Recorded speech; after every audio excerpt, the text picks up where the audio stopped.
নমস্কার বন্ধুরা, অর্চনার রান্নাঘরে আপনাদের সবাইকে স্বাগত। আজকে আবারও একটা নতুন রেসিপি নিয়ে আপনাদের কাছে চলে এসেছি। আমার আজকের রেসিপি হলো জলপাইয়ের চাটনি। সবার প্রথমে নিয়ে নিয়েছি 250 গ্রাম জলপাই। জলপাইটা খুব ভালো করে ধুয়ে নেব। জলপাইটা খুব ভালো করে ধুয়ে নিয়েছি। এখন জলপাইগুলো মধ্যেখান থেকে চিড়ে নিচ্ছি। জলপাইগুলো এইভাবে চিড়ে নিলে জলপাইগুলো খুব ভালোভাবে সেদ্ধ হয়ে যাবে। সবকটা জলপাই একইভাবে চিড়ে নেব।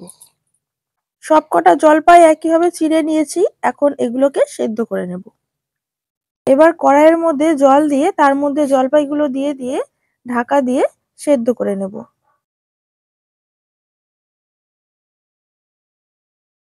জলপাইগুলো সেদ্ধ হয়ে গেছে। এখন জলপাইগুলোকে নামিয়ে নিয়ে ঠান্ডা করে নেব। এবার একটা কাঁটা চামচের সাহায্যে জলপাইগুলোকে একটু ভেঙে নিচ্ছি। এইভাবে জলপাইগুলোকে ভেঙে নিয়ে জলপাইয়ের চাটনি বানালে খেতে খুব ভালো হয়।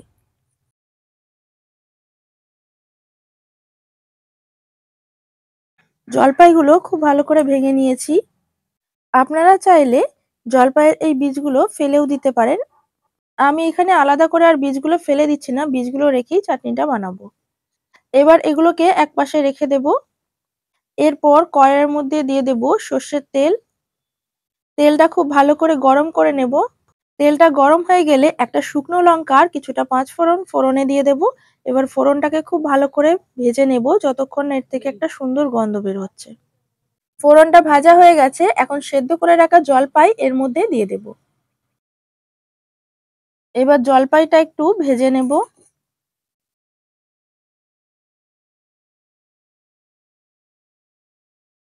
জলপাইটা সামান্য নাড়াচাড়া করে নিয়েছি। এখন এর মধ্যে দিয়ে দেব হাফ চা চামচ হলুদ গুঁড়ো আর দিয়ে দেব স্বাদ অনুযায়ী নুন। এরপর এর মধ্যে দিয়ে দেব 5 চামচ চিনি।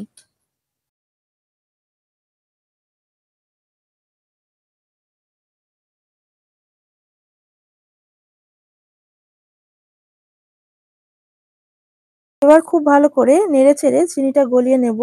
আর এর মধ্যে কোনোরকম কোনো জল ব্যবহার করব না। চিনিটা গলে গিয়ে এর মধ্যে দারুণ একটা ফ্লেভার চলে আসবে। এইভাবে 2 থেকে 3 মিনিট নাড়াচাড়া করলেই চিনিটা খুব ভালোভাবে গলে যাবে।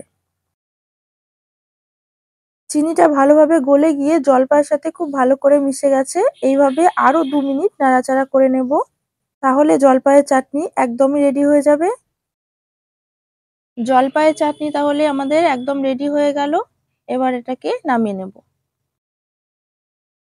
আমার আজকের রেসিপিটা যদি আপনাদের ভালো লাগে তাহলে লাইক শেয়ার করে দেবেন এবং কমেন্টে জানাবেন রেসিপি আপনাদের কেমন লেগেছে। চ্যানেলে নতুন বন্ধু হয়ে থাকলে চ্যানেলটি সাবস্ক্রাইব করে নেওয়ার অনুরোধ রইল। দেখা হবে পরের কোনো ভিডিওতে। ভালো থাকবেন, সুস্থ থাকবেন।